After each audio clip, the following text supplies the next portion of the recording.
Bonjour et bienvenue sur cette vidéo, je suis David de Facile PC. Dans cette vidéo, nous allons parler d'un ami que vous connaissez bien. Il s'agit de Google. Mais le connaissez-vous si bien que ça? Eh bien, c'est ce que je vous propose de voir ici en explorant avec vous les fonctions avancées de Google qui vont nous faciliter les recherches au quotidien. Sans plus attendre, je vais me rendre sur mon navigateur et plus précisément sur la page d'accueil du site Google. Donc assurez-vous que l'adresse soit bien présente dans la barre d'adresse. Et nous allons commencer cette exploration de Google avec un premier bouton qui est le bouton « J'ai de la chance ». Ce bouton-là, si vous ne le connaissez pas, eh bien nous allons présenter sa fonctionnalité. Il sert tout simplement à aller sur le premier résultat que Google va nous proposer. Pour la démonstration, je vais chercher naturellement ici Facile PC, comme je le ferais d'habitude, j'appuie sur Entrée. J'ai bien plusieurs résultats, mais le premier résultat de la liste, c'est celui qui m'intéresse. Il correspond à facilepc.fr. Je vais ensuite devoir cliquer sur ce lien pour arriver tout naturellement sur le site de Facile PC. Mais refaisons cette manipulation en nous servant du bouton « J'ai de la chance ». Je vais taper ici « Facile PC » comme si je le cherchais, mais au lieu d'appuyer sur « Entrée » pour valider, eh bien je vais me rendre sur le bouton « J'ai de la chance ». Et en me rendant sur ce bouton « J'ai de la chance », eh bien je vais directement sur le site internet facilepc.fr, qui était en principe le premier résultat de la recherche Google. Ce bouton est présent depuis le début dans Google, et tout simplement Google l'a mis là parce qu'ils étaient tellement sûrs de leur classement que ils se sont dit que si on a de la chance, ce qu'on cherche est précisément le premier résultat, et donc on va s'épargner un clic et on va aller directement sur le résultat. Et dans cette situation, bien entendu, ça fonctionne parfaitement. Revenons sur la page d'accueil et voyons ce qu'on peut faire d'autre avec ce bouton « J'ai de la chance ». Si je survole le bouton avec ma souris, eh bien vous voyez que le texte va changer. Ici, j'ai par exemple « Je veux les tendances ». Alors qu'est-ce que ça veut dire ? Je veux les tendances, je vais cliquer tout simplement là-dessus. Eh bien je veux les tendances, ça me propose d'aller sur le site Google Trends qui nous montre un petit peu les tendances des recherches dernièrement sur Google. Ok, très bien, mais ce n'est peut-être pas quelque chose qui m'intéresse vraiment. Revenons sur la page d'accueil. Eh bien si je survole à nouveau le bouton « J'ai de la chance », eh bien j'ai autre chose. On me dit « J'ai faim ». Donc je vais comme ça pouvoir cliquer et me retrouver sur des recettes par exemple pour le dîner. Donc c'est Google qui décide tout simplement de lancer des recherches à ma place. À chaque fois que je survole ici, on me propose des choses différentes, par exemple résultats artistiques. Alors résultats artistiques, eh bien je vais me retrouver ici sur une peinture avec des détails, etc. Très bien, je vais avoir donc le site Google Art et Culture qui sera présenté devant mes yeux. Je vais comme ça pouvoir découvrir des choses. Et à chaque fois que je vais venir cliquer, eh bien j'aurai des choses différentes. Je veux des étoiles, me montre simplement des constellations, la nébuleuse de réflexion, pourquoi pas. Donc j'ai des recherches qui sont faites pour moi. Donc si vous êtes en panne d'inspiration, eh bien n'hésitez pas à venir cliquer ici et à vous laisser guider tout simplement. Vous pourrez découvrir des fonctionnalités comme ça de Google, comme le pile ou face par exemple. Vous avez la possibilité de lancer une pièce pour obtenir pile ou face. Si vous n'avez pas une pièce dans la poche, eh bien vous pouvez toujours le faire sur votre écran. Ici, je peux développer, par exemple, et voir que j'ai d'autres choses, comme un accordeur d'instruments, un sélecteur de couleurs, un métronome, des lancers de dés, une calculatrice, de la méditation, un spinner, une sorte de roue. Je peux avoir des jeux également, comme le démineur, des anecdotes amusantes, faire tourner la toupie, etc. J'ai même un Pac-Man. Donc vous voyez que j'ai quand même pas mal de choses qui sont disponibles. Donc si jamais vous êtes en panne d'inspiration, comme je vous le disais, n'hésitez pas à cliquer. Vous pouvez même découvrir des doodles, ou retrouver des doodles. Alors les doodles, ce sont les fameuses images qui remplacent le logo de Google à certaines dates sur la page d'accueil de Google, tout simplement pour présenter des événements. Alors là, récemment, il y a eu par exemple le jour d'indépendance du Venezuela, le 5 juillet, la journée nationale en Algérie. Si je descends, je peux remonter dans le temps et aller voir que, par exemple, ici, le 10 juin, c'était la fête nationale du Portugal, la fête des pères le 11 juin 2023, et j'ai parfois un petit bouton play sur certains de ces doodles. Si je clique ici sur ce doodle-là, par exemple, eh bien, je vais être redirigé vers la page du doodle, lorsque la page voudra bien se charger, voilà, j'y suis. Et si je viens cliquer sur le petit bouton lecture ici, eh bien, je peux, par exemple, revoir l'animation ou la vidéo qui était prévue, voire même rejouer au jeu qui était prévu sur cette page-là. Donc, vous voyez que je peux, comme ça, effectivement, défiler et consulter ce doodle. Donc, je vais refermer ici cette page. Donc, n'hésitez pas à vous laisser guider tout simplement par ces doodles. Mais nous allons revenir sur des recherches un peu plus classiques, et nous allons voir qu'il est possible d'affiner notre façon de rechercher les choses sur Google. Imaginons que je cherche par exemple le chat gris, je vais valider avec la touche entrée, et bien vous pouvez tout à fait avoir des photos de chats gris qui apparaissent, c'est très bien. Mais remarquez que si je descends, je vais avoir des choses qui ne correspondent pas forcément précisément à ce que j'ai demandé. Par exemple ici j'ai un chat gris. Moi j'ai demandé le chat gris, et Google a décidé de me montrer un chat gris. par exemple, si j'ajoute en plus que le chat gris dort, voilà, eh bien là, je n'ai plus forcément des vrais chats gris. Bon, ça, c'est encore un autre débat, mais j'ai un gros chat gris dormait. Je vais pas parler d'un gros chat, et il dormait, ce n'est pas il dort, c'est il dormait. Donc ce n'est pas exactement le texte que j'ai tapé. Le chat dort, bien que ce soit un chat gris, voilà, ce n'est pas exactement ce que j'ai cherché. Comment faire pour que le texte que j'ai tapé soit respecté précisément? Eh bien, pour faire ça, je vais venir tout simplement ici ajouter des guillemets autour de ce texte, et je vais valider avec la touche entrée. Et en mettant des guillemets, vous allez voir que le résultat va être un peu différent.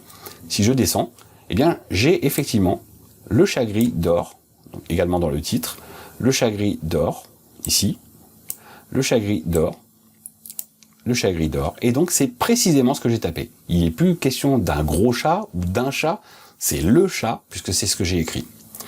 Mais comment ai-je su qu'il fallait mettre des guillemets? Comment est-ce que j'ai trouvé cette information? Eh bien, je vous propose pour ça de revenir sur la page d'accueil de Google, et sur cette page d'accueil, je vais me rendre en bas à droite, ici, sur Paramètres.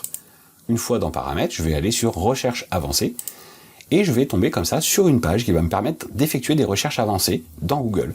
Ce formulaire, en fait, va me permettre d'affiner vraiment mes recherches. Et comment est-ce que j'ai déterminé qu'il fallait mettre des guillemets? Eh bien, tout simplement en respectant ici l'indication qui me dit que je vais chercher ce mot ou cette expression exacte. Ici, on me donne même un exemple, on me dit ajouter des guillemets autour des mots exacts. Par exemple, ici, je cherche terrier, et je veux pas quelque chose qui ressemble à terrier, eh bien je mettrai entre guillemets le mot terrier. Donc si je refais ma recherche de tout à l'heure, et que je viens ici taper le chat gris dort, et que je valide avec entrée, vous voyez que c'est exactement ce qu'a fait Google. Il m'a rajouté les guillemets. Donc vous n'êtes pas obligé de passer par le formulaire, vous pouvez bien entendu taper directement les différents symboles qui vous permettent de faire ce genre de recherche, à condition bien entendu de les connaître. Alors si je reviens maintenant en arrière, allons explorer d'autres possibilités. J'ai la possibilité ici de faire une recherche utilisant l'un des mots suivants, en mettant le mot or en anglais, en majuscule, entre chacun des mots.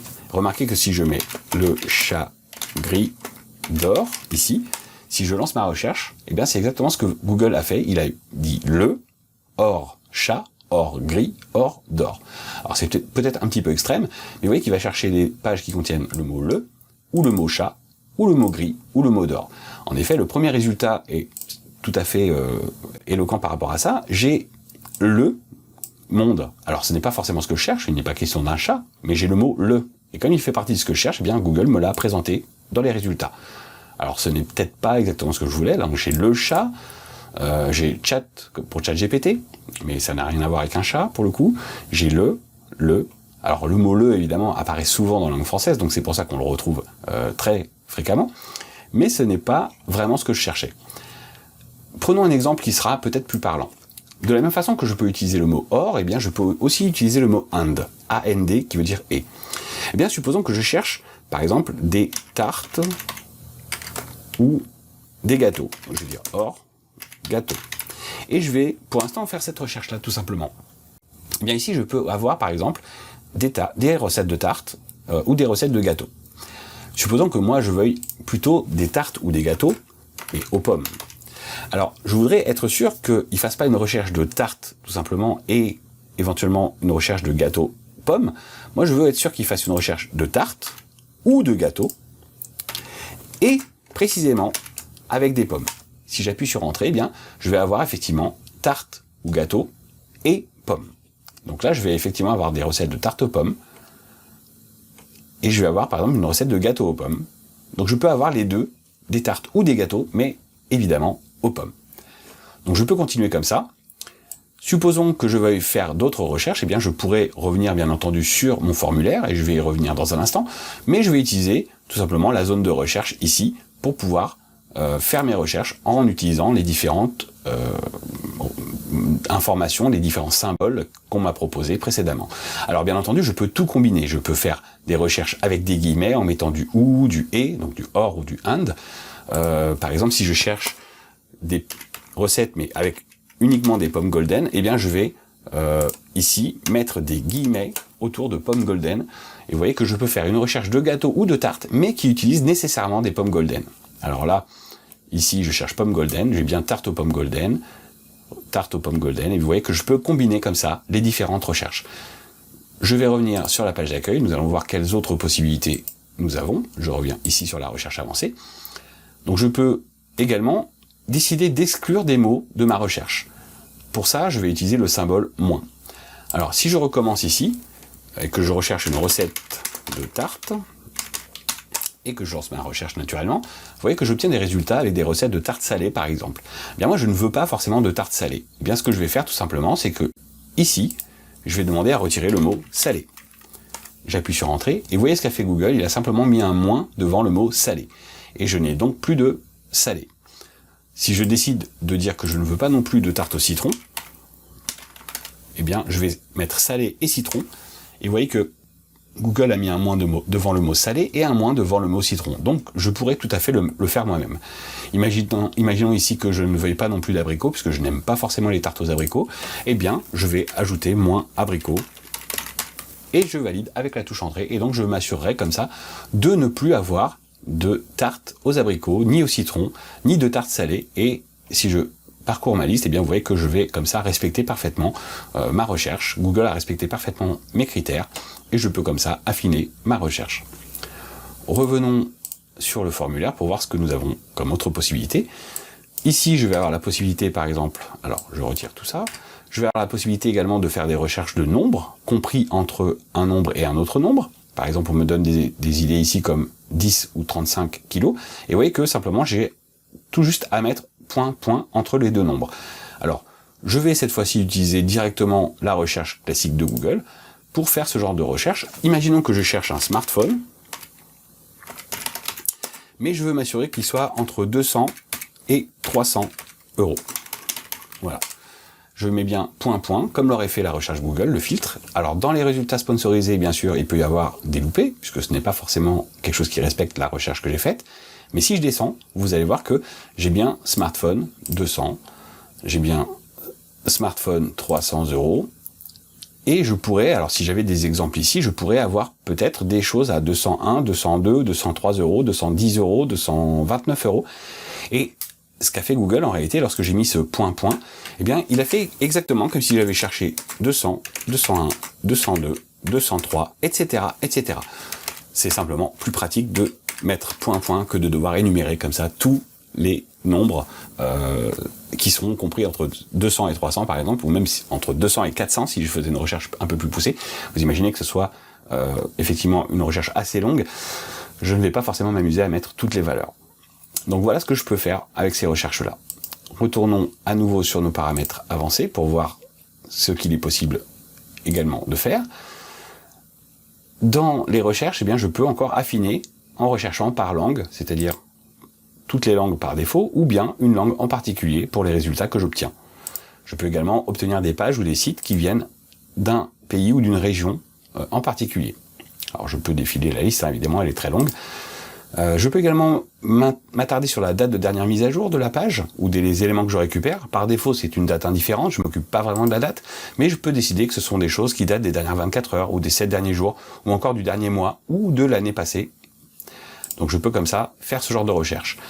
Site ou domaine, eh bien je vais forcer les recherches qui se feront sur un site en particulier. Si je cherche ici facile PC, par exemple, .fr, eh bien ce qu'a fait Google lors de la recherche, c'est qu'il va écrire ici site de points, et ensuite il va ajouter le nom de domaine que j'ai choisi.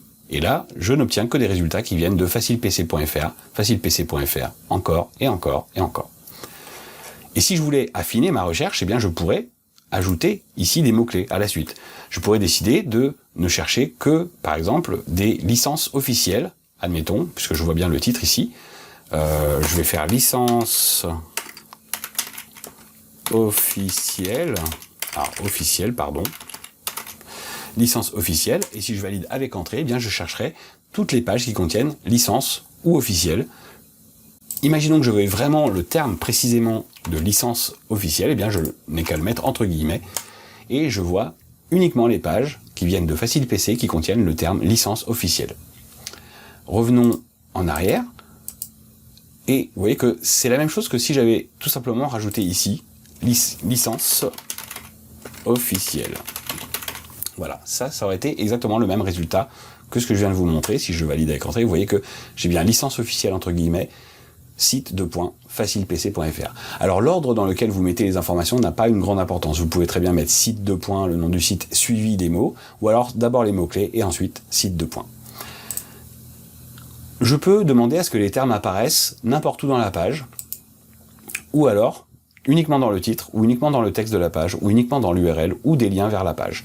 Supposons que je mette dans le titre de la page, je vais valider ma recherche ici, donc dans le titre de la page, je descends ici, je fais recherche avancée, allons-y, et là vous voyez que je vais chercher des choses qui, dans le titre, contiennent licence officielle, uniquement sur le site facilepc.fr, et j'ai bien, effectivement, licence officielle dans le titre de ces différentes pages. Et uniquement, bien entendu, sur le site de FacilePC. Je peux également utiliser le Safe Search. Alors, par défaut, le Safe Search est activé, c'est-à-dire que on me masque les choses qui pourraient être à caractère sexuel explicite, hein, donc je vais éviter de l'afficher. Bien entendu, si je décidais d'aller plus loin et d'afficher des choses éventuellement plus explicites, je pourrais décider d'afficher des choses ici. Je peux également m'attarder sur des types de fichiers. Alors les types de fichiers, je vais ici retirer le domaine FacilePC, je vais retirer ici licence officielle. Le type de fichier va me permettre de rechercher uniquement certains fichiers comme des fichiers PDF par exemple, ou des fichiers PostScript, ou des fichiers Autodesk, ou encore des fichiers Excel, PowerPoint, Word. Vous voyez que j'ai quelques choix tout de même, et je vais par exemple pouvoir rechercher ici sur des fichiers PDF toutes les pages par exemple qui contiennent le mot notice, par exemple Senseo. Voilà, notice Senseo, supposons que je cherche la notice de ma cafetière Senseo, eh bien je peux comme ça avoir la notice Senseo. Alors je vais revenir légèrement en arrière parce que je ne veux pas forcément que les résultats soient uniquement dans le titre, je les veux n'importe où sur la page. Voilà, je relance maintenant ma recherche et vous voyez que j'ai bien notice Senseo et que Google m'a rajouté file type .pdf pour rechercher uniquement des fichiers PDF. Et effectivement, j'ai bien Senseo ici et j'ai bien le résultat qui est un PDF là aussi un PDF. Donc j'ai bien effectivement ces filtres qui sont actifs pour chercher uniquement des fichiers PDF. Je pourrais bien entendu le taper directement ici. Supposons que je cherche un type de fichier qui soit PPT pour les fichiers PowerPoint et que je cherche cours informatique. Voilà, entre guillemets, pour avoir vraiment un titre qui soit cours informatique. Eh bien je vais trouver cours informatique au format PowerPoint, cours informatique, PowerPoint, etc. Et j'ai bien des fichiers PowerPoint qui sont sur des cours informatiques. Donc vous voyez que je peux comme ça affiner vraiment la recherche. Alors, tout ce qui est possible avec le formulaire, ici, va me permettre de faire des recherches poussées, bien sûr, mais il me manque des petites choses tout de même. Il y a encore une ou deux petites choses que je voudrais vous montrer. Droits d'usage, alors ça ici je pourrais évidemment utiliser les droits d'usage, hein, si je cherche des photos par exemple, ou des résultats qui soient uniquement libres de droit, donc je peux le faire là-dessus, mais je vais revenir tout simplement sur une recherche Google un peu plus classique pour vous montrer d'autres choses qu'on peut faire avec ces fameuses recherches avancées. Alors par exemple, on a vu qu'il était possible de rechercher avec du AND, du OR, de mettre des parenthèses, de mettre le signe moins. Il y a un symbole tout simplement qui n'a pas été présenté ici. Supposons que j'ai une expression en tête dont je me souviens, mais je ne sais plus réellement quelle est l'expression exacte. Par exemple, qui vole quelque chose, vole autre chose. Et si vous voyez effectivement déjà dans les résultats qu'on me propose, qui vole un œuf, il a remplacé l'astérisque par un œuf et l'autre astérisque par un bœuf. Je peux valider bien entendu pour obtenir les résultats qui correspondent à ça. Si j'ai une citation d'un film, par exemple, la vie c'est comme quelque chose, et je cherche ensuite chocolat, et je sais qu'il dit d'autres choses derrière, et bien je peux laisser ici une autre étoile. Si je voulais m'arrêter là, je pourrais faire simplement la vie c'est comme quelque chose, chocolat. Et je vois effectivement la vie c'est comme une boîte de chocolat, la phrase effectivement tirée de Forrest Gump. Donc je peux simplement mettre une étoile pour affiner une recherche. Je pourrais par exemple chercher meilleur quelque chose de Lyon. Admettons, si je cherche quelque chose à Lyon. Alors, meilleur quelque chose, ça peut être les meilleurs restaurants, bon, c'est souvent les résultats qu'on va obtenir, le meilleur couscous de Lyon, par exemple, le meilleur libanais de Lyon, le meilleur resto de quartier de Lyon. Si je voulais affiner un petit peu les choses, je cherche par exemple un artisan, et je voudrais voir tous les artisans de quelque chose, par exemple, de Lyon. Recherchons comme ça. Le meilleur artisan chocolatier de Lyon, le meilleur artisan traiteur de Lyon, le meilleur artisan traiteur là encore, Et si je descends, le meilleur artisan peintre de Lyon, vous voyez qu'il a remplacé l'astérisque par toutes sortes de métiers, de différentes catégories d'artisans. Donc je peux comme ça utiliser l'astérisque pour faire des recherches et remplacer des termes. Qu'est-ce que je peux faire d'autre? Eh bien, là, je vais pouvoir aussi aller chercher avec d'autres informations, par exemple, ici, la carte, une carte précise. Si je fais map et que je tape une ville, je tape par exemple Rennes. Si je tape map Rennes, eh bien j'ai la carte de Rennes qui apparaît ici. Alors bien entendu, je pourrais le faire sur Google Maps, mais je peux directement obtenir la carte de Rennes et avoir accès directement à Google Maps, à la bonne page qui correspond. Je pourrais également chercher des loisirs, chercher des activités. Admettons que je veuille ici rechercher les films qui sont au cinéma. Je cherche movie et je vais mettre le nom de la ville ou le code postal qui m'intéresse. Mais je vais mettre par exemple ici Rouen. Alors Rouen, hop, mettons que je cherche les films à Rouen en ce moment à l'affiche. Eh bien j'ai les films à l'affiche à Rouen. Donc vous voyez qu'il est possible d'utiliser ce genre de mots-clés pour faire ce genre de recherche. Si je voulais, par exemple, la définition d'un mot, si je cherche define et que je cherche, par exemple, avion, alors ça n'a aucun sens ce que je suis en train de faire, eh bien j'obtiens la définition du mot avion directement. Donc, vous voyez que je peux comme ça obtenir des résultats directement en tapant les bons mots-clés.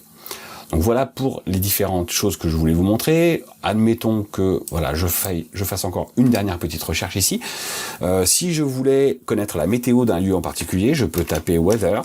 Alors évidemment, il y a un petit problème ici, je vais effacer ça, excusez-moi. Je tape weather, qui veut dire météo en anglais, et je vais taper le nom d'une ville.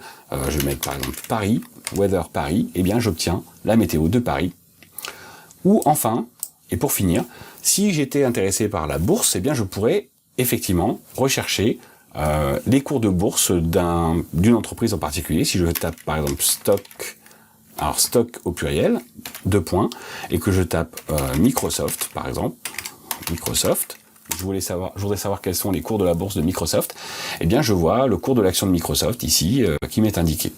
Alors je pourrais rechercher n'importe qui, je peux chercher Apple, par exemple, voilà, j'obtiendrai effectivement les cours de la bourse. Alors là, évidemment, il n'y a pas grand-chose à en dire pour l'instant, mais je peux le voir sur les 5 derniers jours, par exemple.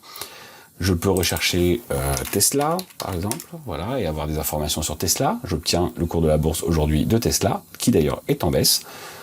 Voilà, je peux faire ce genre de recherche également dans Google. Donc vous voyez que Google permet de faire pas mal de choses réellement, et on peut encore avoir d'autres choses. Je pourrais avoir des résultats sportifs. Par exemple, si je tape, le classique OM PSG, et que je valide, eh bien je vais voir toutes les rencontres OM PSG qui sont prévues et qui sont terminées éventuellement avec les résultats. Si je tape uniquement OM, j'obtiens ici des informations sur l'Olympique de Marseille. Si je tape par exemple Racing 92, voilà, je peux également avoir des informations sur le côté sur Racing 92. Donc vous voyez que je peux comme ça obtenir des résultats à peu près comme je veux dans Google.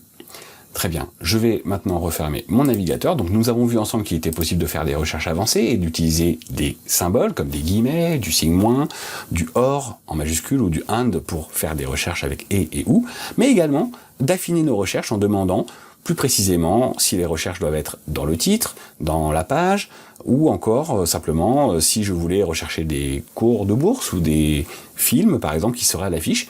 Donc vous pouvez faire tout ce genre de recherche dans Google. Nous avons vu également qu'il y avait un bouton J'ai de la chance qui nous permettait soit de nous laisser guider en manque d'inspiration, ou tout simplement d'aller directement sur le premier résultat de la recherche de façon à avoir un clic en moins à faire et d'aller directement droit au but lorsqu'on fait ce genre de recherche. Je vous remercie de votre attention et je vous dis à très bientôt pour une prochaine vidéo.